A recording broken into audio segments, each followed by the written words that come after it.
Tell me this guy's still on your Christmas card list. I wish, I was over in Ukraine when the conflict started. So, Oh, shit. I went to meet the president. Zelensky? We got an opportunity. Huh? You went to go meet Zelensky? No, he was a couple presidents after. The first guy was, Viktor Yanukovych, maybe. That sounds right. Yeah, this is like 13, 14. And the team before had won some Continental Cup tournament, or they'd done something great. And so now this year I'm there, and we get to go meet the president at their, whatever the White House is of Ukraine in Kiev. And so we show up, we all get these fancy tailored suits, and, everyone's got their own custom suit. And I was like, oh, that's a pretty good deal. And we go to Kiev, and we're sitting in the White House there, and he comes in. You meet this. I mean, it's a powerful guy. You can tell when he walks in. When the president of a country walks into a room, you feel that. Like, that's a real thing. And we kind of have a little conversation. I didn't understand shit. I was just kind of hanging out.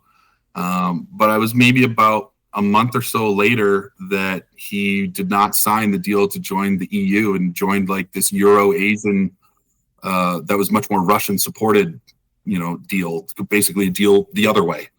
And the people of Ukraine had none of that. And then the revolution of dignity started, and Russia came in, took Crimea. Like, I was there for all that. And so, it was like a Forrest Gump moment, where you just find yourself in these moments in history, just randomly, What's the conversation like in the locker room between the guys, especially a lot of the imports?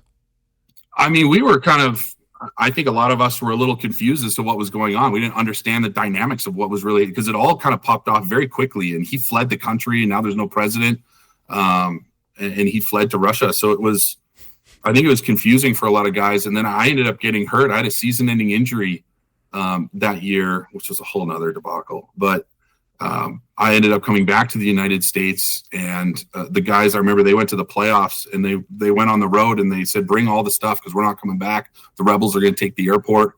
Like, anything you bring is what's coming with you because we're not coming back.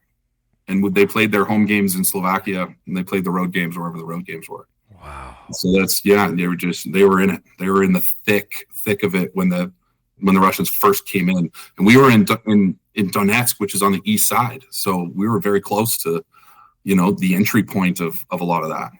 So that was a wild time. Were you ever expecting a different kind of helmet to be hanging inside of your locker? They burnt the rink down. They came in and they torched the rink. And so it was a beautiful arena too. They torched it, they looted it and torched it. And so, wow, that was the end. That was the end of that. Wow.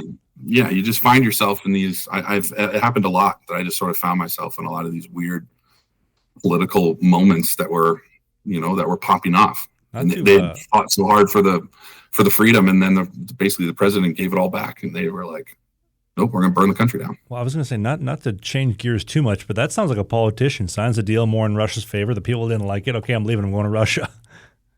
That's what he did. That's I guess it's pretty par for the course. But that's exactly what happened. They were going to join the EU. The people were all in favor. I think their parliament or whatever, they all voted very heavily to join the EU, and he signed the other one.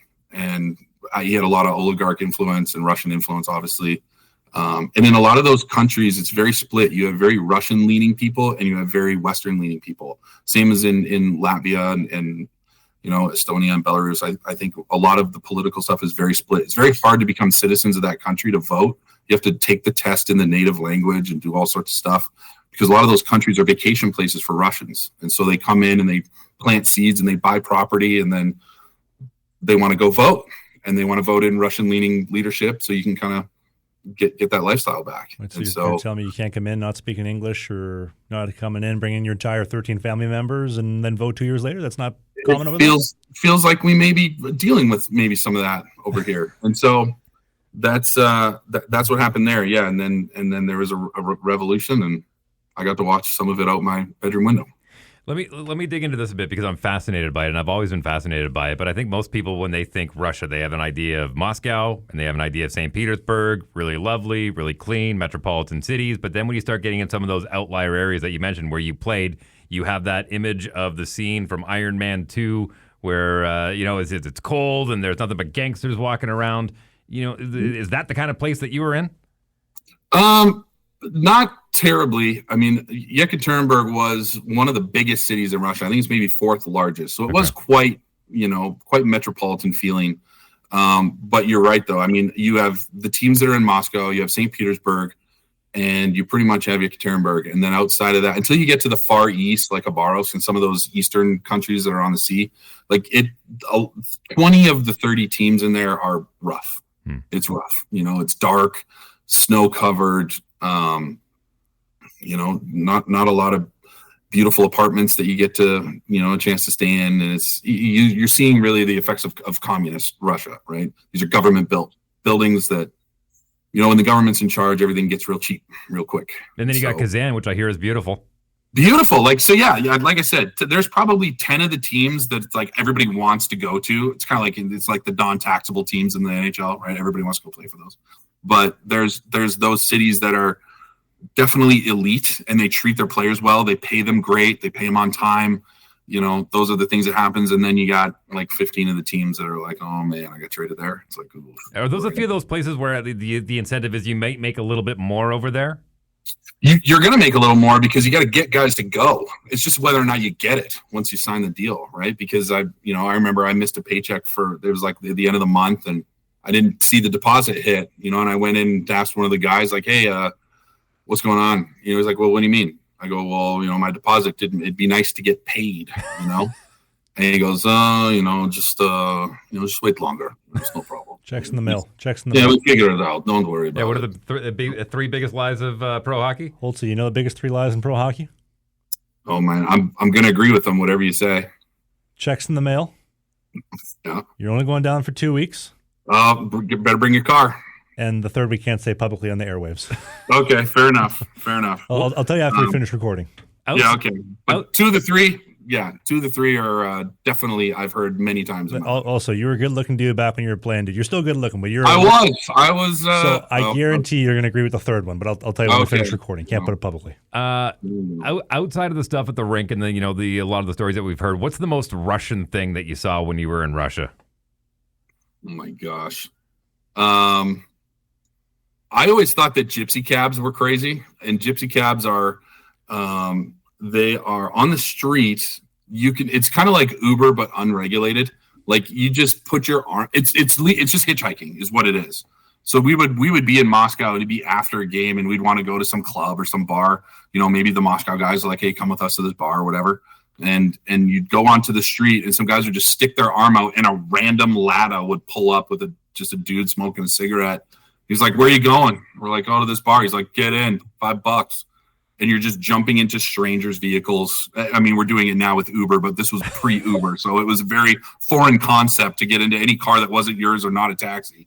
And so people were just sticking arms out and jumping into random people's vehicles who were just pulling over to pick up random people on the street, just trying to make $5. Wow. And I thought that was a very Russian thing, I asked this question of most guys that have played overseas, but how did you do with the language barrier and the food? Food, 90% not good. I think that I would say a lot of the food that I ate with the team looked like it could have been cooked by a middle schooler, boiled chicken. I remember they once brought me a bowl of hot water with an egg floating in it and some green onion. And I said, what is this? What is this egg water? And they're like, that's soup. I go, this is egg water. What are we talking about? You're eating pasta with ketchup and mayonnaise because they don't have tomato sauce over there. This is just the stuff that would come out. Some of it was good. A lot of it was like, there's a toddler making this food back for sure. Because my kids can cook better than this, and they're, I'm assuming the good meals were in the St. Petersburgs, the Moscows, the good cities, the good hotels, because sometimes you're going to these cities that are small and you're barely staying. I don't even know if you classify it as like a hotel. It's more of like a hostel. You're going up and you're getting on a bed that has sheets that look like, from your grandmother's house. They're not just like white or whatever. It's just like the sheets that have been in the family forever. Or, you get the midnight call at some of those from all the ladies of the night hanging around in the lobby and stuff like that. And then it's just, some of it is pretty rough, but on the whole, it was a good experience. Like for the most part, except for the injury, we'll call it, I don't know what you'd call it. I get screwed out of a lot of money there. And, But for the most part, it was a good experience. It was a good experience. In the same cards in the same hand, I'd make the same call. I'd go and do it again. This was a clip for a full-length show. If you want to watch the full episode of the clip you just saw, click right here. You get the full show, and they go up live every single Sunday. If you want more clips of what you just saw, click right here. You can see the next great hit.